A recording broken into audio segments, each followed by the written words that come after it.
Nice and cozy, like everything else around here. So anyway, it's certainly the best way to start Big Ten play. Really happy for our coaches and players. Thought they did a great job.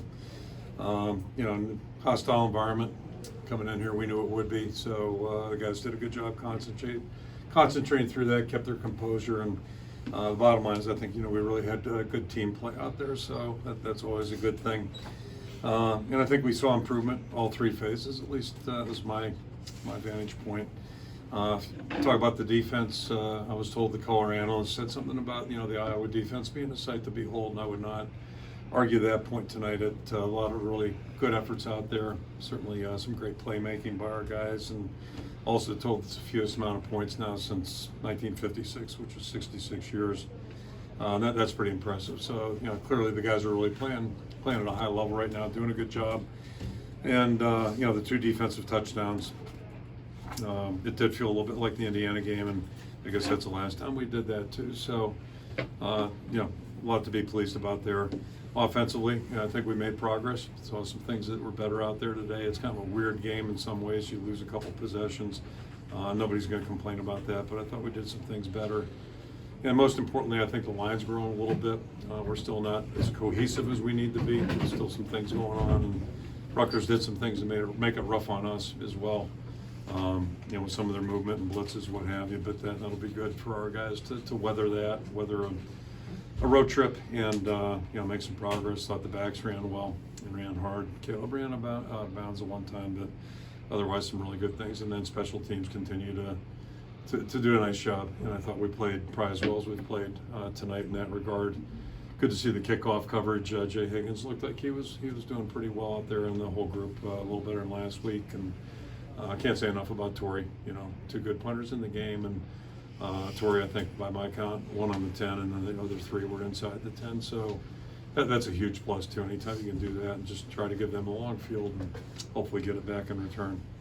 So just happy to get the win, and be happier to get out here and go home. Another late night. No offense. I mean, I like New Jersey, but not after midnight at my age. Yeah. How important was it to start to see those improvements in the rushing game? It's every step right now for us is important, and it's one of our team goals. It's pretty simple during the week. You want to win the game that's in front of you and hopefully improve. And I think it's always been important for our program, especially the month of September. And we talk to our players about that all the time. September's a really critical month because we usually don't have a ready-made team. It's week by week, step by step, and we got a lot of really good veteran players right now, but we got a lot of guys that haven't played much and need every snap they can. So just really happy to see some growth. Kirk, I realized that Cooper DeJean had a beyond stellar resume in high school as an athlete, but do you ever have any doubts when somebody comes from a small school that they can cut it? No, I mean, first I'm thinking about Dallas Clark, or you go down the list. And I remember I was coaching at Maine. Speaking of Maine, we had a 10-hour bus ride after the game. We played here, 91 I think it was. So I shared that. We had about an hour delay yesterday. And I said, don't we have a 10-hour bus ride waiting for us? At least I don't think it's going to turn south on us tonight. But how did I get on that? Because there was an undersecretary of the Navy from Maine that came from a really tiny town. The astronaut, I'm brain farting here. The woman astronaut, female astronaut. Help me out. Same town as our Hy-Vee founder, small town. This is terrible. Anyway, small towns that doesn't mean anything.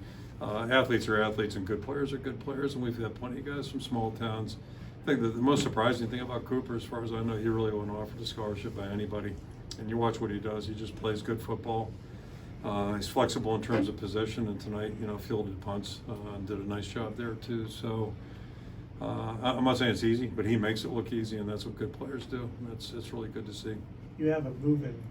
He's played corner tonight because Roberts get hurt yesterday. He actually couldn't. It was pregame. We thought he had a chance to go. He's been banged up a little bit, but we thought he had a chance to go, and then he had a blowout in pregame today. But you have Cooper moving back, and corner to Cash. That's two completely different. It's like almost a linebacker. How does he do it mentally? He's still young. He's still only that to me is probably the most impressive part. He looks, like it's pretty fluid for him athletically, but the mental part, to your point, There's a lot that goes into playing any position, and he does a couple and does it well at a really young age as a player. So, you know, it's a real credit to him. And then, you know, some guys are just a little bit more flexible that way than others, and I don't know what I would attribute it to. He's a really, you know, multi-sport athlete. And I also want to mention, you know, Sebastian jumping in there, because when Terry couldn't go, then Sebastian's the next guy up, and certainly made a really nice play. And certainly Kayvon had a big night too. And maybe the smartest thing he did was drop it, and he was conflicted, but he let that, you know, let that interception go there at the end. Obviously difficult circumstances for Washan. How have you seen him overcome that? You know, I don't know what I can say about him. He's just been really steady. Clearly, it's been a really tough couple of weeks for him, and you feel badly for anybody to go through that, especially somebody that age. So, you know, it was great to get him back. He was back with us Monday, and his attitude never changes. So really good to see him play like he did tonight. And, you know, it's what you expect from him, but nonetheless, you can't overstate, you know, what he's been through. Elsewhere on the injury front, Justin was out there for a handful of plays and then came out of the game. What is his status? I don't think it's good. I'll you know, let you know Tuesday, but yeah, it didn't seem good. And the initial report doesn't sound good, so yeah, we'll see where it goes. And speaking of injuries, what's the latest with Keegan, and what's kind of the nature of this injury that keeps on nagging him? It's soft tissue, and there's just no way to predict how it's going to go. So, you know, he was making progress and then had a setback, you know, a week ago. And we'll just take it day to day, and I'll keep you posted. But there's actually, you know, there's no way to predict these based on my experience, and you know, we'll just kind of take it a step at a time. When you look at Sebastian, it seems like he's made big hits. I mean, I think he did a barrel a year ago this time, and then at that play, I mean, it was a woo hit, you know. It seems like if you had most years, he'd be a guy that'd be a starter. And what kind of contribution is he making to this team? I gotta be careful how I say it. Me personally, like the best things I've seen him do the last 2 years are in games. So, and some guys just like they hit a different gear in game competition. It seems like he's done that, and I'm hoping tonight will be a really shot in the arm for him confidence-wise, because he went in and played in that position, the, you know, cash nickel, whatever you want to call it, and appeared to do a really good job. And then, you know, a lot of plays tonight, so hopefully I think this will give him a little confidence. And you know, he was so impressive in high school. Just he's one of those guys, you know, like we were talking about Cooper, just a good all-around athlete, good attitude. And but sometimes you need a little help, and I think maybe tonight, you know, getting the kind of snaps he got, and we were counting on him to play well, and from where I stood, it looked like he really played a good game. Hopefully this will help give him more confidence and encourage him to even keep playing even better. And then with Cooper again, just 3 straight weeks he's had an interception now. Yeah. I mean, I don't know that. I mean, his star is rising so fast. I mean, not only on the field, but I think, you know, he'd probably win the greatest Hawkeye award for your fans right now. I mean, you know, how's he going? Him and Tory might compete with him a little bit, yeah. So yeah. Sure. But how does he handle this? He seems like nothing affects him. And he's the same guy every day, and he's the same way last year. Not that he's having this kind of success, but he's one of those guys. He's just really grounded. He's just really steady, very humble, and you know, a lot of really good players I've been around, that seems to be one of the trademarks. You know, they're really humble guys, and you know, I think he's probably thinking about what he can do to get better. But you know, it's been impressive. Watching him play is impressive. He's a football player. Who or how was it that when you guys said, we got to have this guy? You know, Tyler Barnes is really the driving force with Cooper. Talking about, I mean, he was the driving force. He saw him playing basketball, and I can't remember why Tyler was on the road. He was tagging out, somebody was sick or something. But saw him at a basketball game and just really liked him. And that thing I remember, my Kodak moment, was this state championship game where he did everything, right? He ran, I think he scored the tying touchdown, recovered the onside kick, or they were down, whatever. He got the onside kick, and then they scored again. And I think he had a 2-point play and then sold popcorn on top of it. I mean, just everything this guy does. So you hear stuff like that. You know, I go back to Ed Hinkle. Like, Ed Hinkle's team always won from like 8th grade on. So there are little things like that really impress you too. I think you can't deny production. First game that the running back room was full tilt. was a position where you feel like you felt good about Gavin and LeSean coming into the year, and then Caleb has kind of ascended as well. What's your feeling on the room as a whole right now? Yeah, first it was good to have the two veterans together. It's the first time we've had that this season, three previous weeks. So that was good. And then Caleb's the guy, we've watched him grow week to week to week. Really impressed with him in camp. And talking about like Cooper being humble, Caleb is just an unbelievably positive, humble young guy, great attitude. And, but I don't mind telling you, at least I had that worry about first time in live action in college football. Is he going to hang on to the ball? And he's done a really good job, and I don't want to jinx him. I'm not talking about it anymore, but he just seems to be growing. He ran out of bounds in the fourth quarter there. That's a young guy mistake, but we can correct that real quickly. So to have him with the other two guys, I think is really, that's something we can be really very positive about. And going back to the fumble topic, just to come out without a turnover tonight was really big for us too. And that's, we're not a bad football team if we protect the football. On the offensive line, seemed like, especially in the second half, they're opening up a lot of holes just from field level view. What did you feel like was the biggest step that they took forward today? They were able to have the success that they did. I've kind of been saying the last couple of weeks, they need to play and they need to experience some things. And Rutgers made it tough on us. They were bringing that safety down a bunch, and he was showing up in various places. So it was a challenge for us. This will be a really good learning tape for us to look at tomorrow. And but I think they're competing or playing a little bit more mature, if you will, or stronger, a little stouter.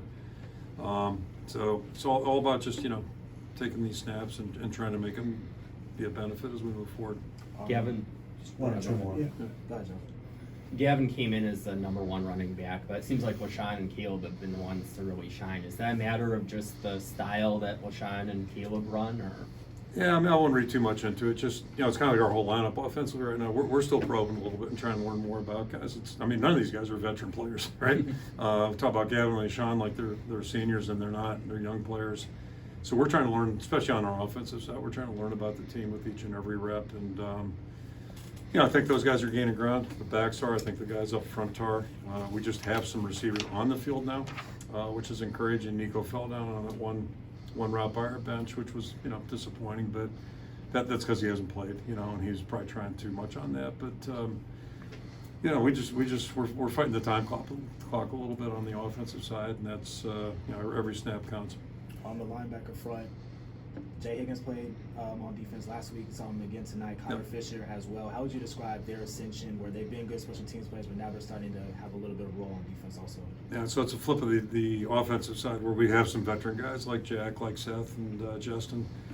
So, but those guys really did a good job in the spring. They gained a lot of confidence from our coaching staff, just what they did in the spring. And I think Jay's doing a lot of good things. I mentioned on special teams.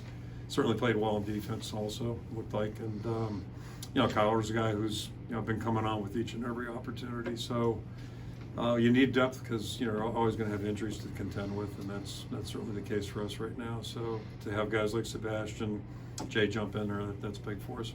I wanted to ask you about Kayvon. He came up with Yeah. multiple big plays tonight, not only the fumble recovery for a touchdown, but being in the right spot to intercept that ball. And you talk about a two-star guy who played basketball to now being a team captain, and his trajectory seems like it's historic in some ways.